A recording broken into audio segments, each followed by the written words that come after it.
bonsoir. Merci de nous rejoindre à la une de ce journal. Forum économique mondial, Abdelkader Msahel, en qualité de représentant du président de la République, partage à Davos l'expérience algérienne réussie en matière de réconciliation nationale. À la veille de l'élection présidentielle, le général de corps d'armée met l'accent depuis Blida, première région militaire, sur la disponibilité de l'ANP et son état prêt à réunir toujours tous les facteurs de la stabilité et de la sécurité pour permettre aux citoyens d'accomplir leurs devoirs et leur droit de vote dans de bonnes conditions.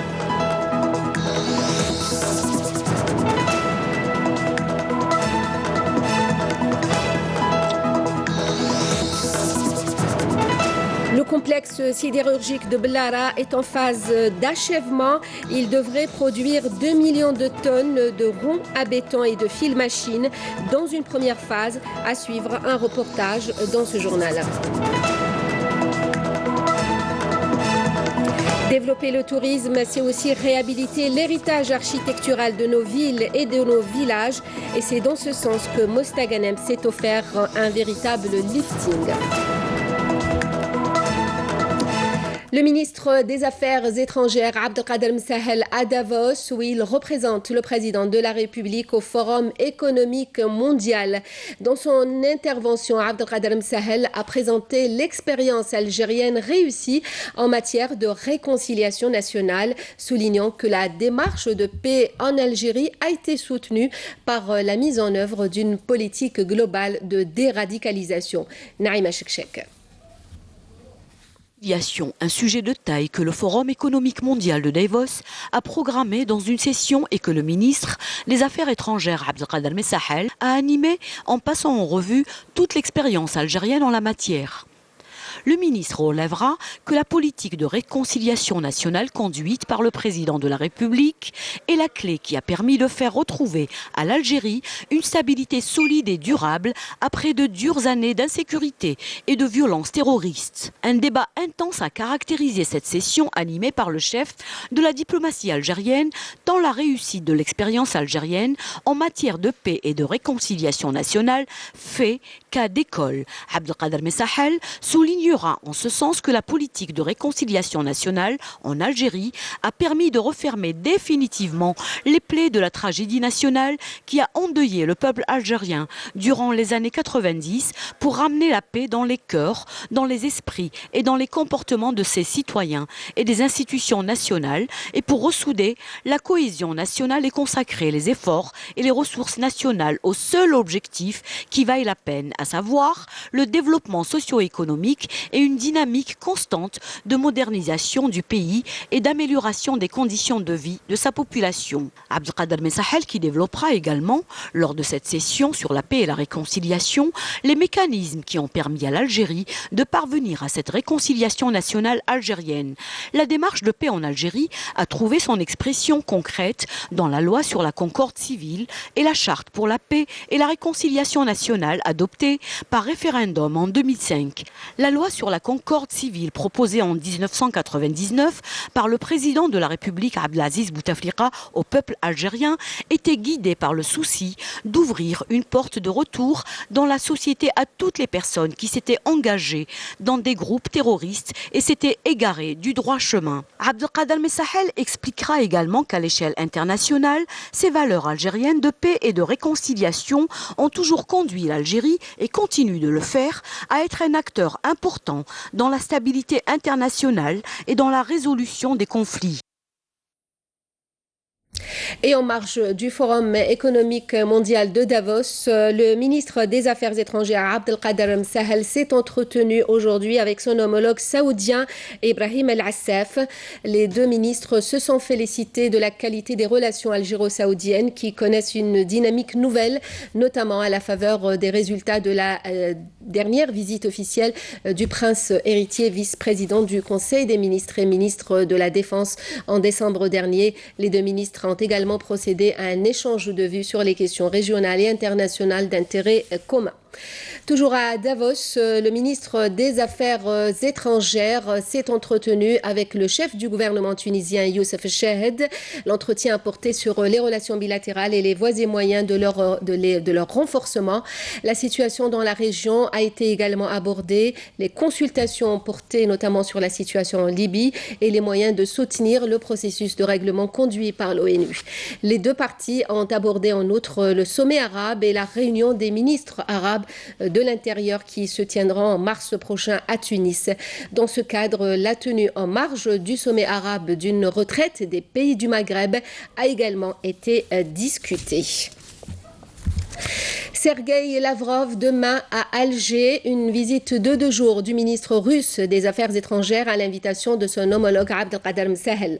Cette visite s'inscrit dans le cadre du dialogue politique régulier et de la concertation permanente entre les deux pays instaurée depuis la signature de la déclaration commune sur le partenariat stratégique en 2001 à l'issue de la visite d'État du président Abdelaziz Bouteflika en Russie. La visite du chef de la diplomatie russe intervient également à la veille de la tenue de la 9e session de la Commission mixte économique algéro-russe prévue à Moscou du 28 au 30 janvier.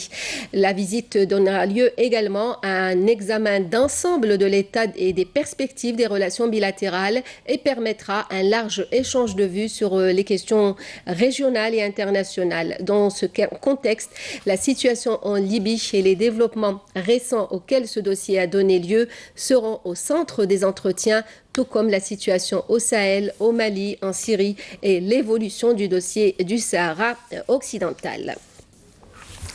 Toujours au chapitre de la coopération, le ministre de l'Intérieur, des collectivités locales et de l'aménagement du territoire, Nordine Bedoui, a reçu aujourd'hui une délégation malienne conduite par le secrétaire général du ministère malien de la Sécurité et de la Protection civile, Asser Kamat, à la veille de la tenue de la 4e session du comité mixte de sécurité.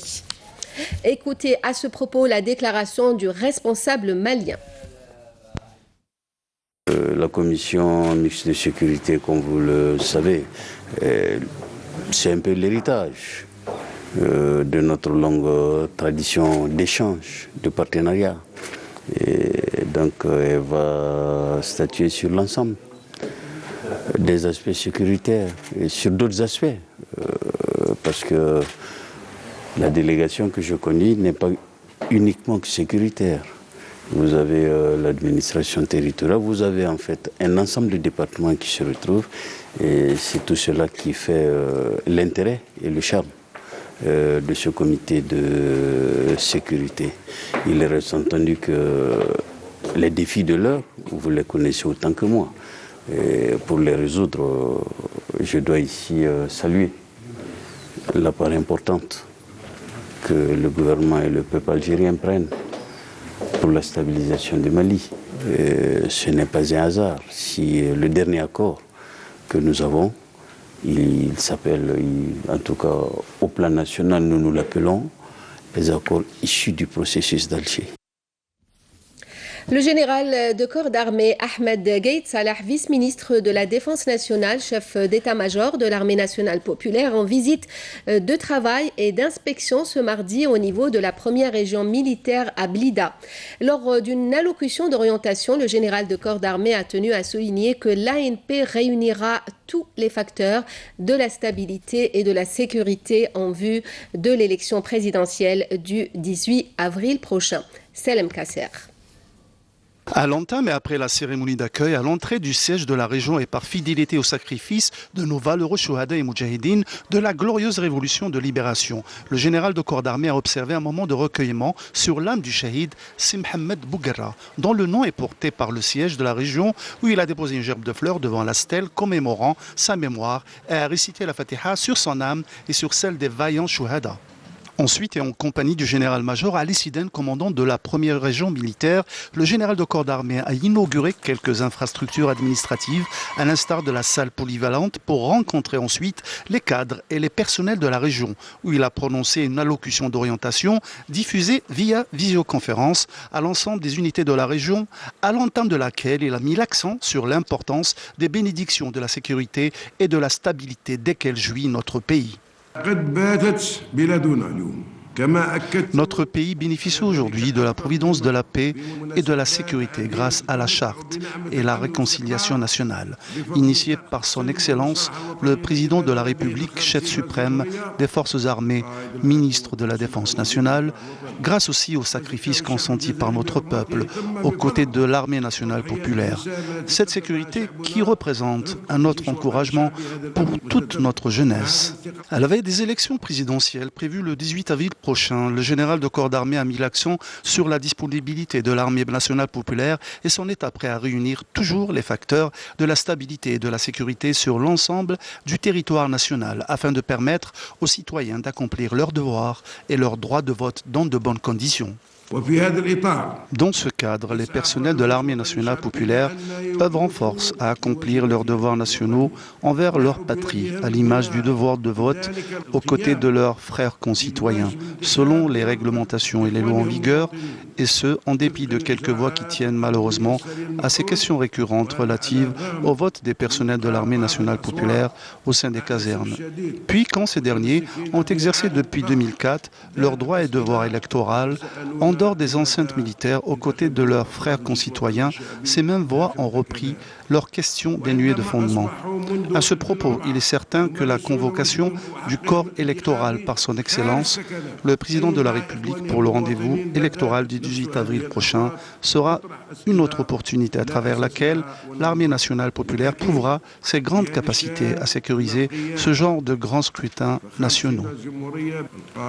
Nous prêtons serment à faire en sorte que les prochaines élections présidentielles se dérouleront grâce à l'aide et la volonté d'Allah, le Tout-Puissant, dans un climat de quiétude, permettant à notre peuple d'exercer son devoir national dans des conditions normales et ordinaires à la hauteur de l'image de l'Algérie et à sa place prestigieuse parmi les nations.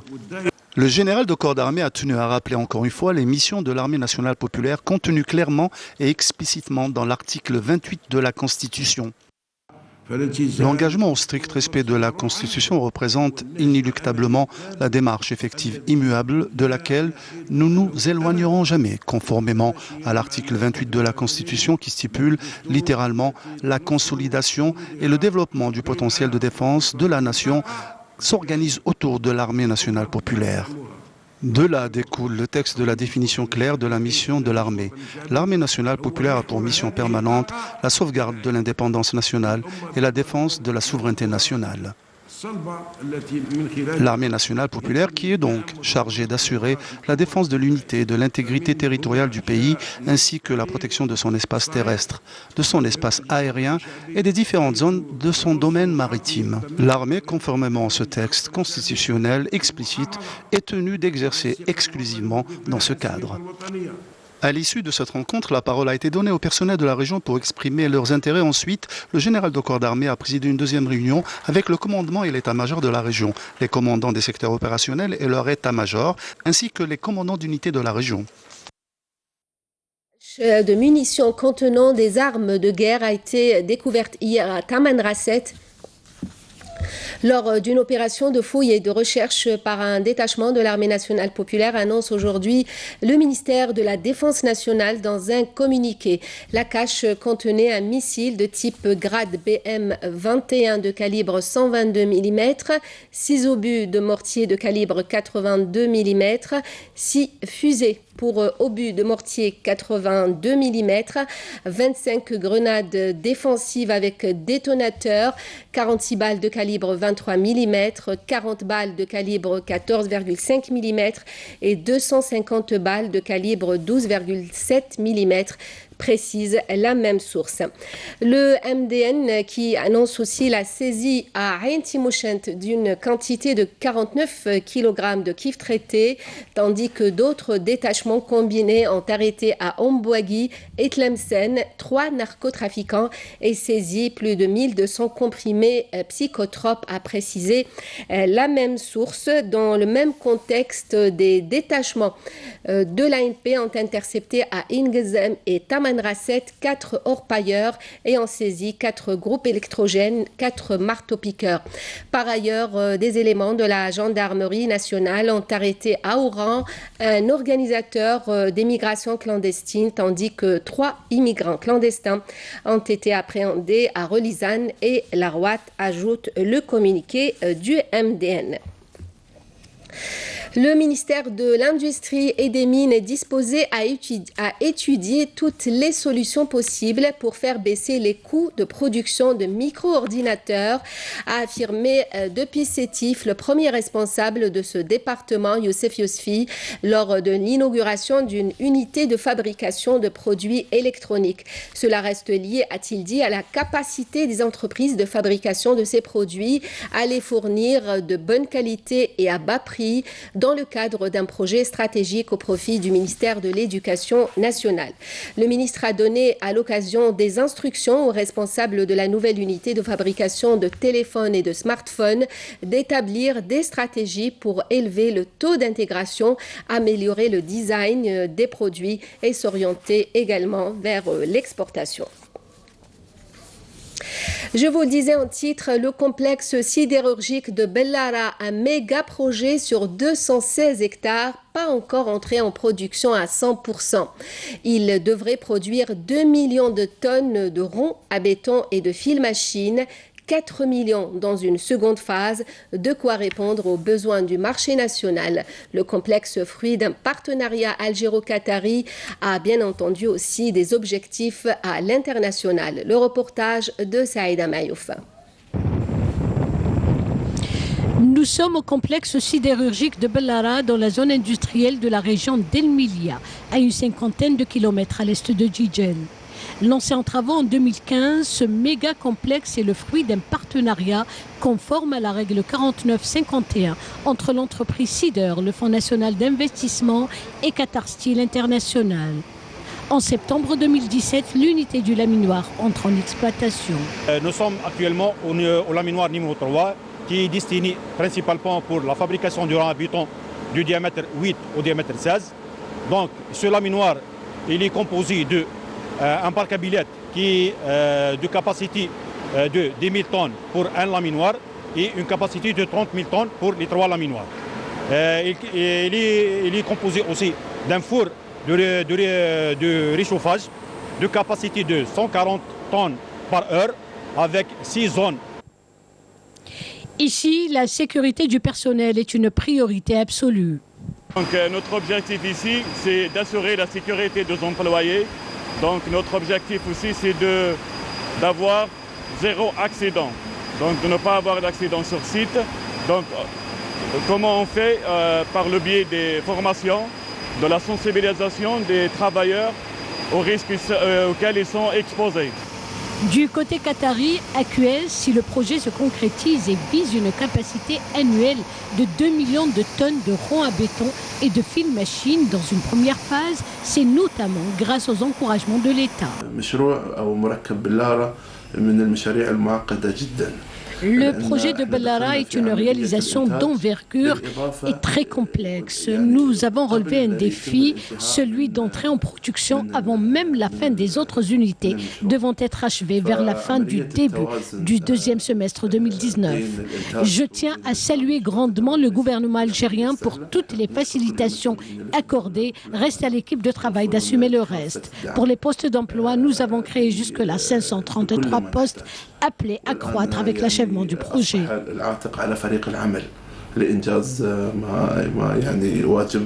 Le complexe est en phase d'achèvement pour atteindre en 2019 la capacité de 2 millions de tonnes de production de rangs à béton et de fil machine.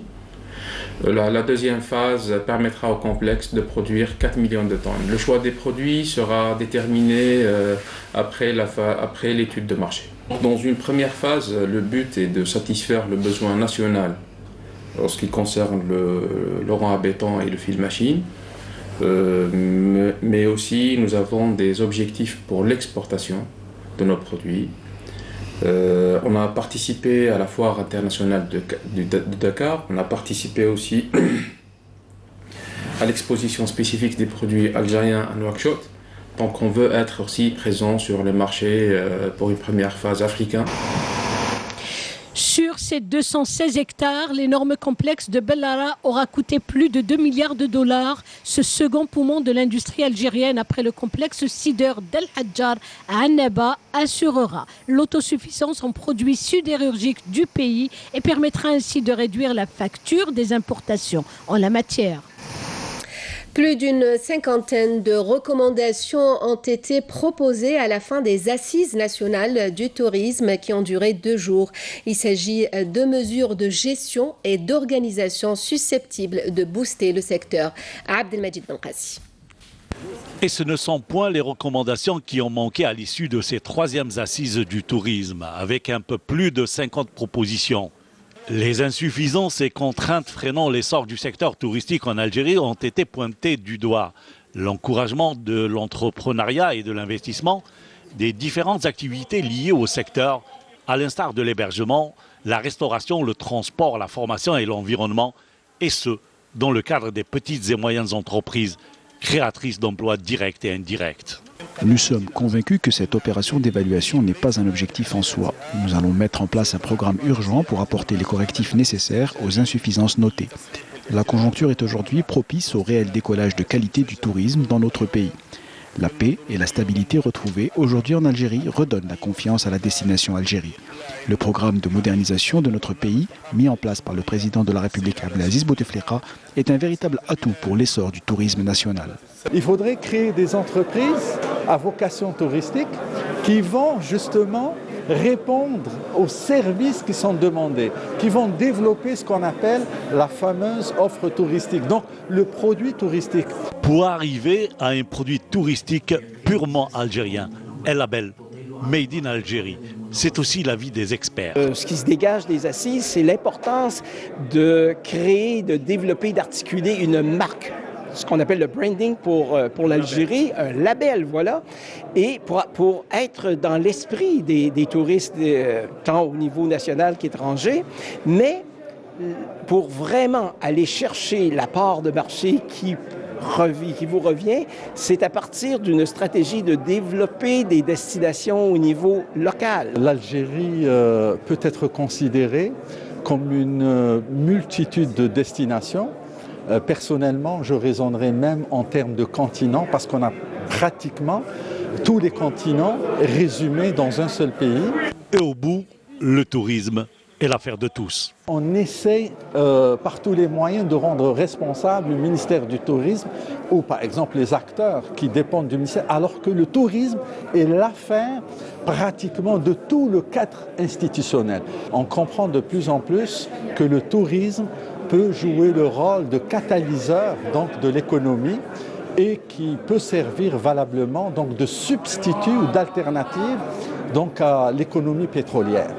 Le marché mondial du tourisme est aujourd'hui de l'ordre de 1600 milliards de dollars. Il faut faire l'effort pour prendre une partie. Et vous pourrez suivre ce soir une émission spéciale sur les Assises nationales du tourisme, une émission animée par Sarah Sharif. Ce sera juste après le journal de 20h. Développer le tourisme, c'est aussi réhabiliter l'héritage architectural de nos villes et de nos villages. Et c'est dans ce sens que Mostaganem s'est offert un véritable lifting. La ville connaît une importante opération de ravalement de façades et de restauration du vieux bâti dans les normes. Camélia Mellel. La restauration des vieux immeubles du centre-ville de Mostaganem bat son plein. Plusieurs immeubles ont bénéficié d'une opération de réhabilitation qui consiste à améliorer le tissu urbain tout en préservant l'architecture et l'aspect esthétique de la ville.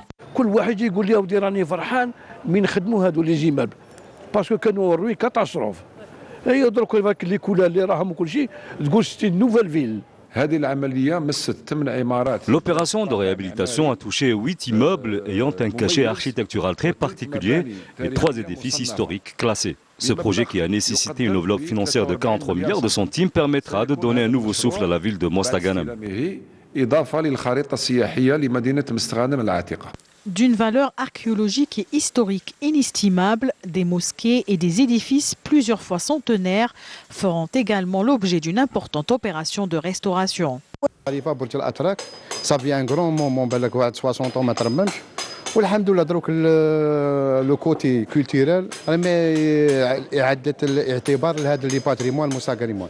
Mostaganem est une ville connue pour son aspect architectural spécial et c'est une bonne chose que les autorités concernées prennent soin de ce patrimoine. La réhabilitation de ces habitations, qui représentent une page historique de la région de Mostaganem, permettra à la ville des Mimosas de retrouver son visage d'antan et ses repères patrimoniaux et architecturaux. La commission de régulation de l'électricité et du gaz a présenté aujourd'hui les programmes indicatifs des besoins en moyens de production de l'électricité et d'approvisionnement du marché national en gaz naturel pour la décennie 2019-2028. L'occasion pour le ministre de l'Énergie d'annoncer les ambitions de l'Algérie d'exporter l'électricité vers l'Europe. Nakhla Al-Arbi.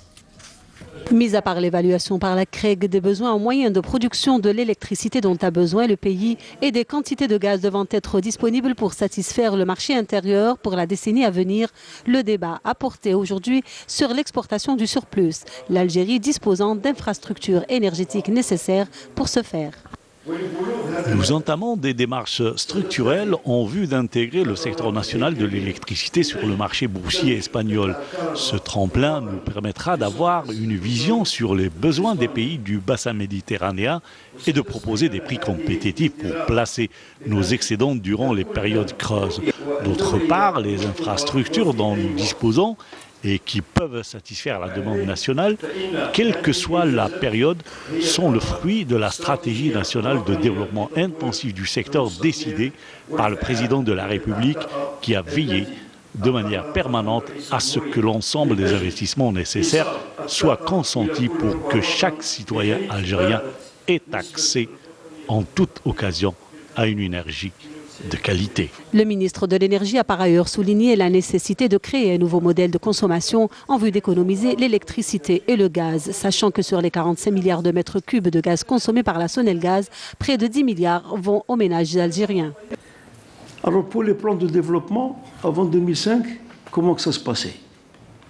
Quand Sonelgaz, elle faisait ses études, elle faisait ses plans de développement avec tous les secteurs, les représentants des secteurs. Remarquez qu'il y a une évolution qui se fait sur le nord et le haut plateau qui tourne autour de 7 à 8%. Mais vous avez, au niveau du sud, vous avez 14,7% de taux d'évolution. Ça veut dire que dans les autres pays, et je peux citer un ou deux, si je vais aux États-Unis, le taux d'évolution est à peu près stable, entre 3 et 4%. Si on va en France, il est de 5-6%, 4 à 5%. Mais le taux d'évolution est élevé chez nous pour deux choses. La première des choses, c'est qu'on ne sait pas consommer. C'est-à-dire, on n'a pas un modèle de consommation algérien. Je peux dire, pour ne pas dire bzef, ça veut dire qu'il faut qu'on puisse maîtriser cette affaire de consommation. C'est très important parce que tout ce qui se fait, il se fait à partir de gaz. Toujours dans la perspective d'exporter l'électricité vers l'Europe, Mostafa Guitouni a indiqué qu'une étude est en cours pour la réalisation d'un câble sous-marin parallèle à celui existant déjà d'une longueur de 197 km qui transporte du gaz entre l'Algérie et l'Espagne.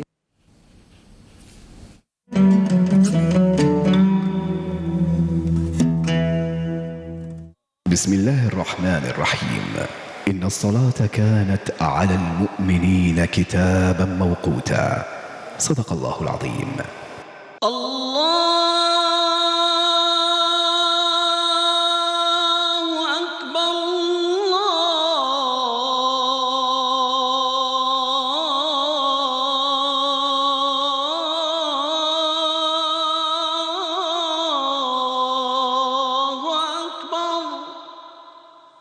أشهد أن لا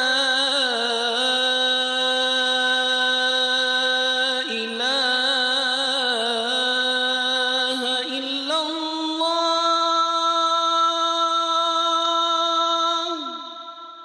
أشهد أن لا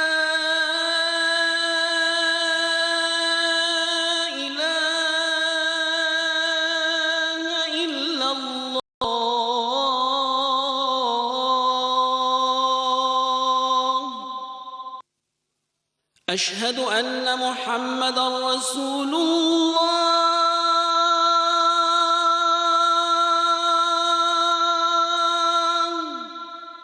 أشهد أن محمدًا رسول الله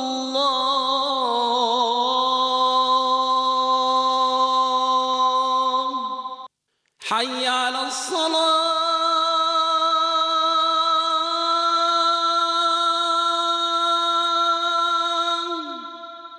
حي على الصلاة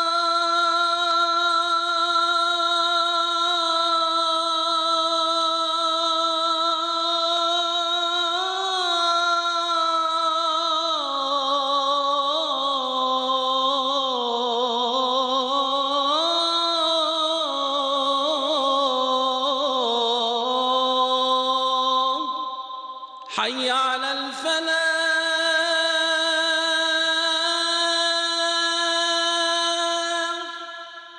حي على الفلاح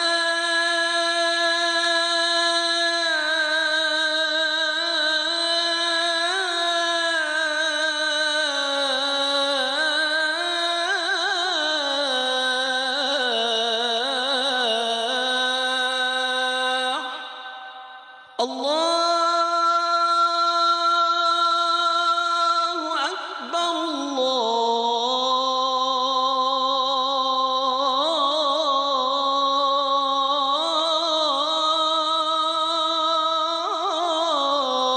الله أكبر لا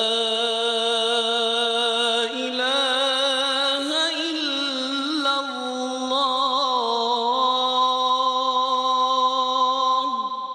اللهم رب هذه الدعوة التامة والصلاة القائمة آت محمدا الوسيلة والفضيلة والدرجة الرفيعة وابعثه اللهم مقاما محمودا الذي وعدته. C'était là l'appel à la prière d'El-Aïcha pour Alger et ses environs. Retour au journal, un séminaire à Alger à l'occasion de la clôture du programme d'appui de la gouvernance politique et économique concrétisé dans le cadre du programme d'appui à la mise en œuvre de l'accord d'association Algérie-Union européenne. Des résultats satisfaisants et concrets ont été relevés. Yasmine Chouir. Initié en 2011 et officialisé en 2013, le programme d'appui à la gouvernance économique et politique de l'Algérie, plus communément appelé SPRING, est un programme organisé entre les ministères des Affaires étrangères et du commerce algérien et la Commission européenne. Une initiative gérée par l'unité de gestion du programme d'appui à la mise en œuvre de l'accord d'association P3A. Ce programme vient suite à la demande des autorités algériennes de bénéficier des appuis de l'Union européenne aux autres régions, donc aux pays MENA, et notamment les pays qui ont connu des événements en 2011. Donc l'Algérie, qui n'était pas concernée, a voulu donc associer à ce programme qui vise entre-temps donc les mêmes objectifs tracés par notre gouvernement, donc l'autorité de son Excellence, Monsieur le Président de la République. Un programme d'accompagnement d'un montant global de 10 millions d'euros visant l'amélioration de la gouvernance économique, politique et le soutien au monde des médias et de la société civile. C'est un programme d'appui en termes d'assistance technique, de formation, d'échange d'expérience, mais bien au-delà de ces programmes techniques, il y a une relation qui est fondée sur des partenariats stratégiques. Nous avons signé avec l'Algérie et l'Union européenne un partenariat stratégique dans le domaine de l'énergie, par exemple. Parmi les activités mises en œuvre dans ce programme, un jumelage avec la Cour des comptes, visant le renforcement des capacités institutionnelles de la Cour. Notre but, c'était de faire évoluer la Cour des comptes vers l'utilisation des standards internationaux en matière de contrôle des finances publiques. Et donc nous avons trouvé une opportunité auprès de l'Union européenne à travers l'accord d'association entre l'Algérie et l'Union européenne pour avoir un accord de jumelage qui nous a permis justement de bénéficier de l'expérience de nos homologues français et portugais pour atteindre les résultats et transformer radicalement la Cour des comptes en matière d'outils professionnels dans le contrôle des finances publiques. avec une période d'exécution de plus de 7 ans, se concrétisant par une multitude d'ateliers, de formations, d'opérations de jumelage et d'encadrement de fonctionnaires de l'État par des experts internationaux, le programme Spring semble avoir atteint ses objectifs et aspire à s'inscrire dans la continuité. Nommé par le ministre de la Culture, Morad Wadahi est le nouveau directeur de l'ONCI. Il remplace Lakhdar Bentorki. Morad Wadahi était jusque-là directeur de Radio Djil FM. Et c'était là la dernière information de ce journal, le rappel des principaux titres. Forum économique mondial, Abdelkader Msahel, en qualité de représentant du président de la République, partage à Davos l'expérience algérienne réussie en matière de réconciliation nationale.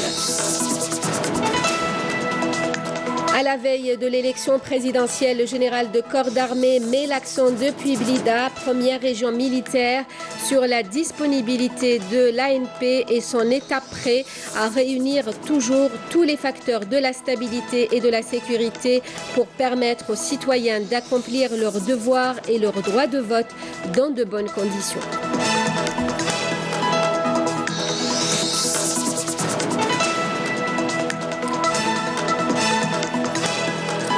Le complexe sidérurgique de Bellara est en phase d'achèvement. Il devrait produire 2 millions de tonnes de ronds à béton et de fils machines dans une première phase.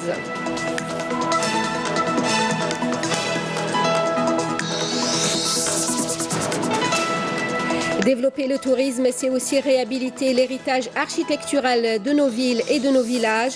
Et c'est dans ce sens que Mostaganem s'est offert un véritable lifting.